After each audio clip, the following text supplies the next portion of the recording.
Hi guys, good morning. তো আজকে আমি আমার ব্লগেতে আপনাদেরকে দেখাবো আমার মেয়ের দুটো টয়েস কেনা।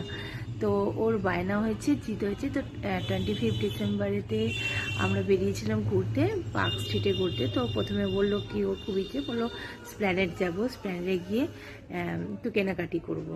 গেছিলাম তো কানের দুল টুল এইসব কিনতে, কিন্তু ওখানে গিয়ে ওর টয়েস পছন্দ হয়। যেতে যেতে একটা দোকানে দেখলো, তো এই ওর আবদার বায়না যাই বলো, ওকে ওইটাই কিনে দিতে হবে, ও আর কিছু নেবে না। তো আমরা এগিয়ে গেছিলাম দোকানটার থেকে। তো দেখলাম মনটা ভালো নেই, তো গিয়ে ওকে আবার এইটাই কিনে দিলাম। একটা মাত্রই পড়েছিল, এই যে এটা কিনেছে। কেমন হয়েছে আপনারা বলবেন। আর একটা জন্মদিন আসছে, তো তার জন্য ওর বায়না অনেক দিন থেকেই ছিল কি আমাকে ওই যেটা ক্যাকটাস টয়েসগুলো যেটা কথা বলে, এই যে এই যে ক্যাকটাস, তো এইটা কিনেছে ওকে। তো ওর খুব প্রিয়। তো এখন ওইটাকে নিয়েই সবসময় থাকে, কথা টথা বলে।